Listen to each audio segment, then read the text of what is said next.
क्योंकि पाकिस्तान ही इकलौता देश है दुनिया में जिसके तीनों महाशक्तियों के साथ अच्छे रिश्ते हैं। तीन महाशक्तियां रूस, अमेरिका और चीन। तो पाकिस्तान ने चाहे सऊदी अरेबिया की मदद की हो ना हो, पाकिस्तान ने ईरान के खिलाफ कुछ किया ना हो, उससे पाकिस्तान को कोई फर्क नहीं पड़ता। पाकिस्तान जिसके लिए रूस, अमेरिका और चीन जब चाहेंगे शिकार को शिकार करने के लिए, जिसको कि शिकार करने के लिए तीनों दुनिया की महाशक्तियां अमेरिका, चीन, रूस इस्तेमाल करेंगे। क्या आप मेरी बात से सहमत हैं? और ये बात पाकिस्तान जानता है। तीनों महाशक्तियां इसके साथ हैं क्योंकि तीनों महाशक्तियों को पाकिस्तान से फायदा है किसी ना किसी रूप में। जब हमारे 7 डेलीगेशन 59 देशों मेंबर्स के 33 देशों में घूम रहे थे, उसी एक महीने में पाकिस्तान को 43.4 अरब डॉलर का ऋण मिला।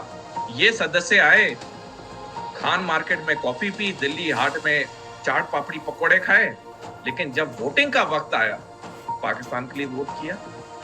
ये एक चिंता का विषय कि पाकिस्तान में पैसा आना बंद ही नहीं हो रहा। फर्राटे से दौड़ रहा है वो अमेरिका, चीन और रूस के पैसे पे धीरे धीरे आगे बढ़ रहा है अपना, उसके लिए मलाई मिल रही है, खा रहा है। कल क्या होगा भविष्य को लेकर वो चिंतित नहीं है, वर्तमान उसका मौज में है। पाकिस्तान तो घाघ और मक्कार चतुर तो है ही, और चीन और अमेरिका जैसे जिसके गुरु हों, रूस जैसे जिसके गुरु हों, सलाहकार हों, वो मात क्यों खाएगा? पूरी बाजी पलट जाएगी ईरान के फेवर में जिस दिन ये युद्ध खत्म हुआ, क्योंकि ईरान ने तो विजेता होकर निकलना है। हमने पिछले दशकों में इतने अरबों डॉलर खर्च किए अमेरिका की सिक्योरिटी अम्ब्रेला के लिए, और पहले दिन ही वो छाता फट गया।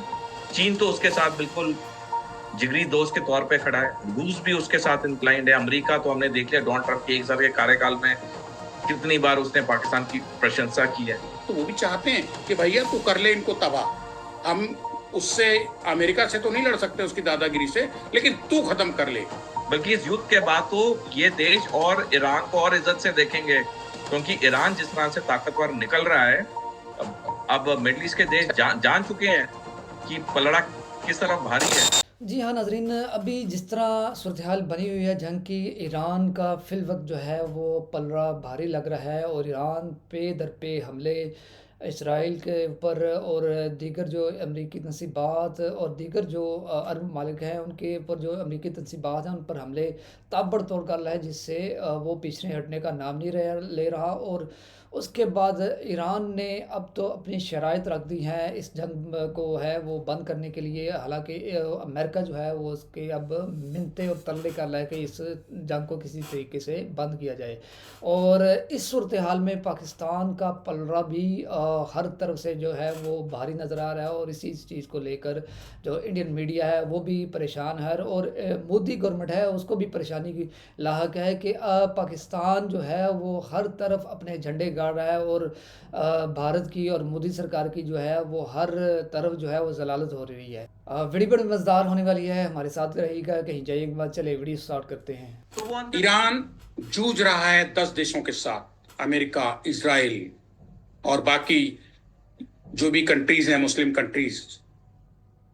जंग कहां खत्म होगी पता नहीं, शुरू तो कर दी है, लेकिन ईरान झुकने को तैयार नहीं है। उनका जो होगा होता रहेगा, लेकिन उसी में से बीच में खबर निकल के आ रही है। सितंबर 2025 में पाकिस्तान और सऊदी अरब के बीच एक समझौता हुआ था,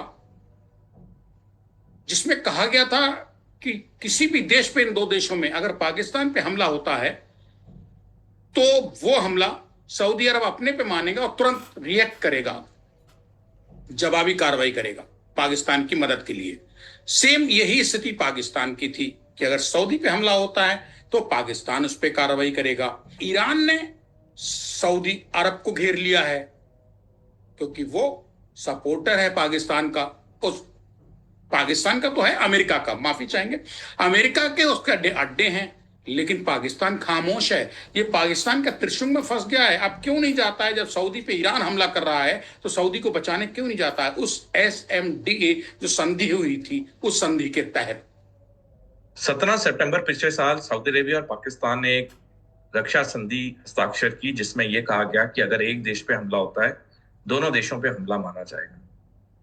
और ये जो अब ईरान पे हमला हुआ 28 फरवरी को इस साल, और उसी दिन ईरान ने सऊदी अरेबिया पे हमला किया, लेकिन क्या इससे पाकिस्तान को कोई फर्क पड़ता है? ये भी इंपॉर्टेंट है। क्या इससे पाकिस्तान को कोई फर्क पड़ता है? ये एक मूल सवाल है। नहीं, इससे पाकिस्तान को कोई फर्क नहीं। क्यों नहीं पड़ता है? क्योंकि पाकिस्तान ही इकलौता देश है दुनिया में जिसके तीनों महाशक्तियों के साथ अच्छे रिश्ते हैं। 3 महाशक्तियां रूस, अमेरिका और चीन।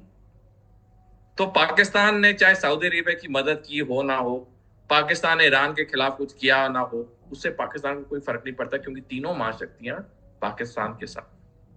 जब अगला मौका आएगा ऋण लेने का, ये तीनों महाशक्तियां फिर पाकिस्तान का समर्थन करेंगी और पाकिस्तान को फिर अरबों डॉलर ऋण मिल जाएगा। पाकिस्तान को पैसे से मतलब है, उन्हें ये महाशक्तियां दे देती। सोडी सर, आपकी बात को मैं काट नहीं रहा हूं, डिनाई नहीं कर रहा हूं, एक्सेप्ट कर रहा हूं कि पाकिस्तान के बारे में आपने जो बताया, लेकिन मुझे पाकिस्तान लग रहा है, पाकिस्तान जिसके लिए रूस, अमेरिका और चीन जब चाहेंगे शिकार को शिकार करने के लिए, अपने टारगेट को हासिल करने के लिए, शेर को पिंजरे में लेने के लिए, और जो अपना असली शिकार करना है, इनको जो टारगेट होगा, गोल, वो अचीव करेंगे। गाजा नरसंहार को भूल के हम ये सोच रहे थे कि पाकिस्तान अब सऊदी अरब और अजरबैजान के साथ मिलकर ईरान पे हमला कर देगा सऊदी अरब के हित में।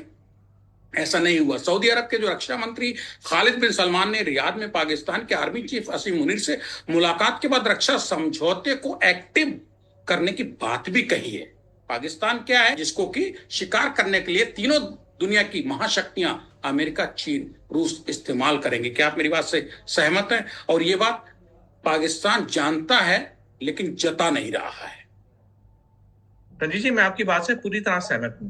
तीनों महाशक्तियां इसके साथ हैं, क्योंकि तीनों महाशक्तियों को पाकिस्तान से फायदा है किसी ना किसी रूप में।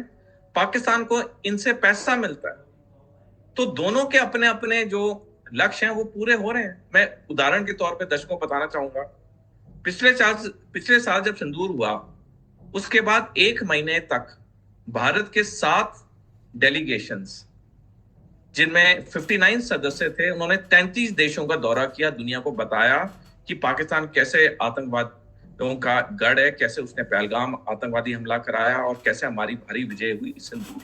जब हमारे 7 डेलीगेशन 59 देशों मेंबर्स के 33 देशों में घूम रहे थे, उसी 1 महीने में पाकिस्तान को 43.4 अरब डॉलर का ऋण मिला दुनिया की 3 सबसे बड़ी अर्थव्यवस्था एजेंसी से, IMF, ADB और वर्ल्ड बैंक से।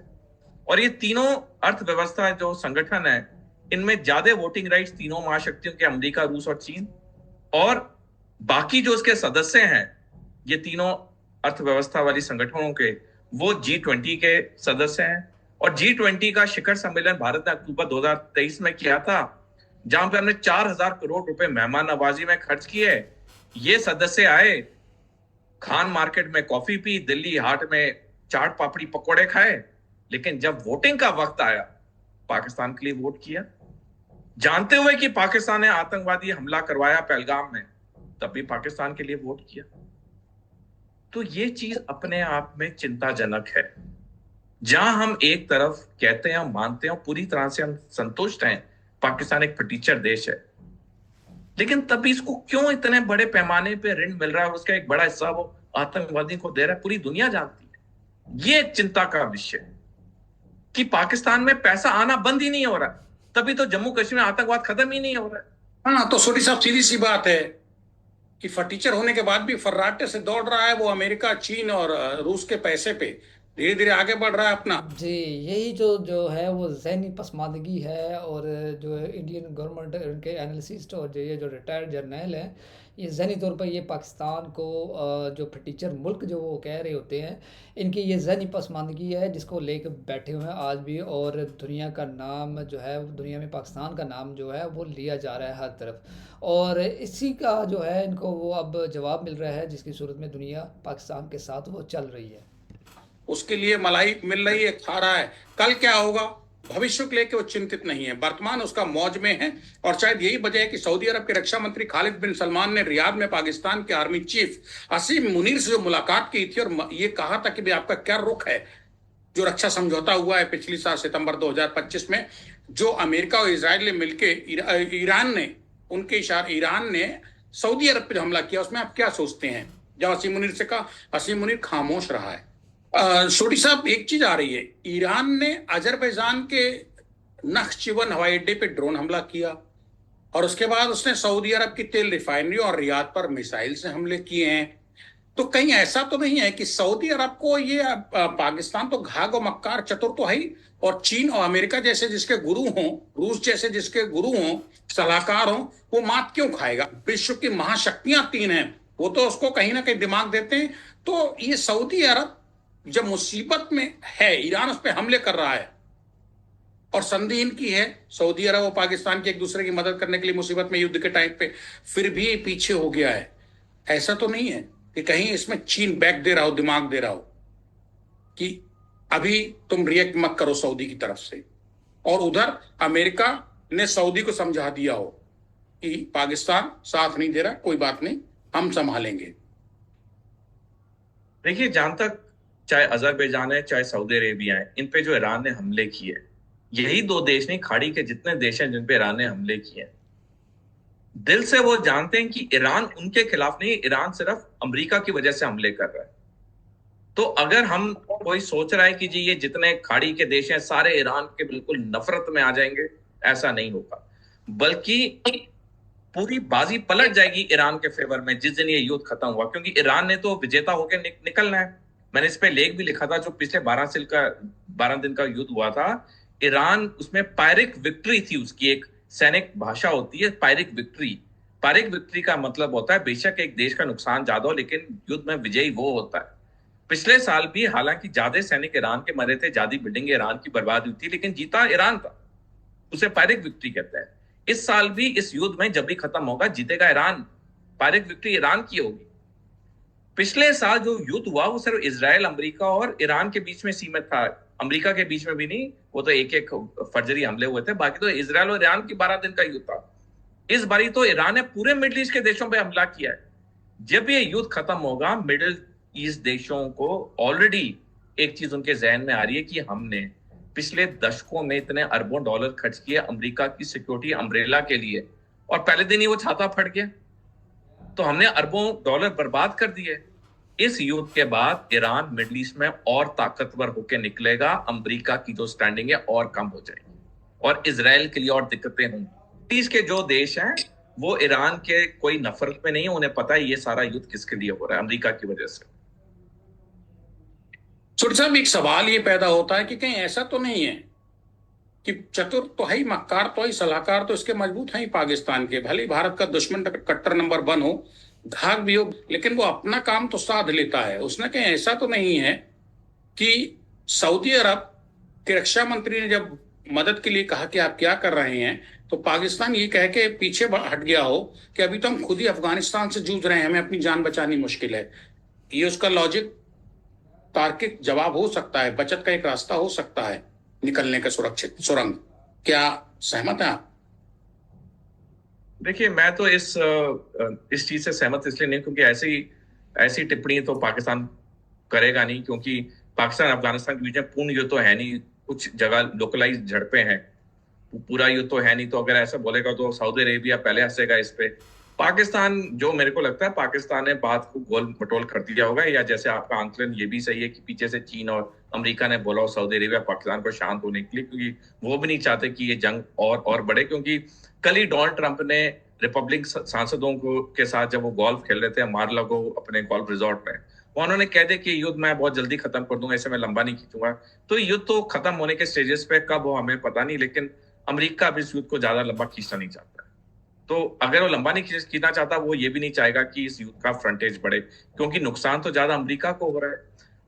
अमेरिका में इस युद्ध से पहले 28 फरवरी से पहले जो तेल था उसकी कीमत वहां पे $1.5 प्रति गैलन थी, और आज तेल वहां $5 प्रति गैलन हो गया। तो आप समझ सकते हैं वहां पे तेल की किल्लत है, लंबी लंबी लाइनें शुरू हो गई हैं, तेल जो मिल रहा है बड़ी देर के बाद मिल रहा है, इतना महंगा मिल रहा है, तो अमेरिका के अंदर तो किल्लतें शुरू हो गई हैं।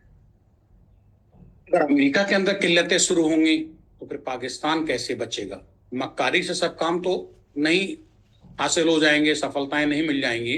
और खासतौर पर जब ज्वाइंट स्ट्रेटेजिक डिफेंस एग्रीमेंट हो चुका हो सऊदी के साथ, और उस टाइम पाकिस्तान पीछे हट गया हो, अंदर खाने क्या चल रहा है सब बातें बाद में निकल के आएंगी, अभी सब कुछ कहना। लेकिन एक चीज तो है, क्या पाकिस्तान पे एक डिप्लोमेटिक प्रेशर नहीं बना होगा सर सऊदी अरब के साथ इस वक्त ना खड़े होने पे? अगर हम पाकिस्तान के नजरिए से देखें, उस पर जो डिप्लोमेटिक प्रेशर हो, कोई भी हो, उस पर ग्रे लिस्ट पे हो, FATF के ब्लैक लिस्ट पे हो, उसे क्या क्या फर्क पड़ता है जब तक उसे तीनों महाशक्तियां पैसे दे रही। चीन तो उसके साथ बिल्कुल जिगरी दोस्त के तौर पे खड़ा है, रूस भी उसके साथ इंक्लाइंड है, अमेरिका तो हमने देख लिया डोनाल्ड ट्रंप के 1 साल के कार्यकाल में कितनी बार उसने पाकिस्तान की प्रशंसा की है। तो पाकिस्तान को कोई फर्क नहीं पड़ता, उसको पैसे से मतलब है, तीनों महाशक्तियां उसको पैसा दे रही हैं, उसका काम हो रहा है। सोडी साहब, अजरबैजान के इजराइल के साथ बहुत मजबूत रक्षा संबंध हैं, दुनिया जानती है। इजराइल अपने एडवांस हथियारों की सप्लाई अजरबैजान को करता है, ये भी सबको पता है। ईरान को हमेशा से डर रहा है कि अजरबैजान अपने क्षेत्र का इस्तेमाल इजराइल को अपने खिलाफ हमला करने के लिए दे सकता है या करा सकता है। और इसी डर के साथ ईरान ने अजरबैजान के नक्शिवन पर ड्रोन हमले कर दिए, जिसमें कुछ लोग इंजर्ड होने की खबरें आ रही हैं, अपुष्ट खबरें। अजरबैजान ने इराक को आत्मरक्षा के अधिकार के तहत कार्रवाई करने की चेतावनी दी है। ये सब अजरबैजान की जो उछल कूद है, ये कहां खड़ी होती नजर आ रही है आपको आगे 1 हफ्ते बाद ईरान, इजराइल, अमेरिका की जंग के बीच में? देखिए, मेरे को तो जब तक ये जंग चलेगी, बेशक 1 दिन और चले या 1 महीना और चले, मेरे को कोई भी इस्लामिक देश ईरान के ऊपर हमला करता हुआ नहीं दिख रहा है। जो कर रहा है वो अमेरिका, इजराइल कर रहे हैं, क्योंकि जितने इस्लामिक देश हैं मिडिल ईस्ट के, सारी अच्छी तरह जान गए कि ईरान में बहुत ताकत है। बेशक वो सैनिक, आर्थिक, कूटनीतिक तौर पे उस तरह बाहुबली ना हो जिस तरह अमेरिका और इजराइल है, लेकिन वो भी बहुत पलटवार जवाब दे रहा है। और सबको पता है जिस दिन ये युद्ध खत्म हुआ, ईरान मिडिल ईस्ट में और ताकतवर बन के निकलेगा, अमेरिका की जो स्टैंडिंग है वो बहुत गिर जाएगी और इजराइल के लिए मुसीबतें शुरू हो जाएंगी। ईरान ने कई देशों पे हमले किए हैं, किसी देश ने अपनी सेना को ईरान के खिलाफ मोर्चा नहीं खोला है। जो कर रहा है अमेरिका कर रहा है। तो ये साफ दिखाता है कि अंदर से ये सारे मिडिल ईस्ट के देश जानते हैं कि पलड़ा कहां जा रहा है, झुकाव किस तरफ है, आने वाले समय में क्या होने वाला है। लेफ्टिनेंट कर्नल जसिंदर सिंह सोढ़ी साहब, इससे तो एक सवाल आपकी बात से निकल के आ रहा है कि जो मिडिल ईस्ट के वेस्ट के जो देश हैं, मुस्लिम कंट्रीज जो हैं, जहां जहां अमेरिकन बेस थे और उनको तबाह कर दिया ईरान ने इन दिनों की जंग में,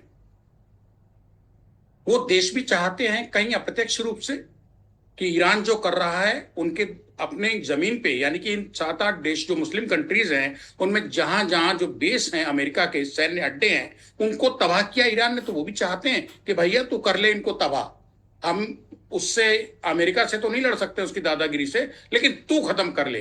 देश हैं ये, छोटे छोटे देश हैं, ओमान, कतार, ये बहुत छोटे देश हैं ईरान के कंपैरिजन में। इनकी सेनाएं कुछ 100 हजारों की है। ये अगर मोर्चा भी खुलवाते हैं तो कितना कर पाएंगे? उनके पास वो टेक्नोलॉजी तो है नहीं जो ईरान के पास है। हालांकि अमेरिका, इजराइल के पास तो ईरान से भी अच्छी टेक्नोलॉजी है। तो जब ईरान अमेरिका और इजराइल को नहीं छोड़ रहा है, तो क्या इन छोटे देशों की सेनाओं को छोड़ेगा? तो ये जो छोटे मोटे देश हैं मिडिल ईस्ट के, कोई जंग में नहीं आएगा, अपनी सेना को नहीं भेजेंगे। जो अमेरिका कर रहा है करने दो, और अंदर से बल्कि खुश भी हो कि अच्छा अमेरिका का बैंड बज रहा है। जो दशकों से हमने इन्हें अरबों डॉलर दिए, जिसका अमेरिका ने हमारा अच्छा बेवकूफ बनाया, जो सिक्योरिटी अम्ब्रेला का छाता पहले दिन ही फट गया, तो उससे क्या क्या फायदा मिडिल ईस्ट के देशों?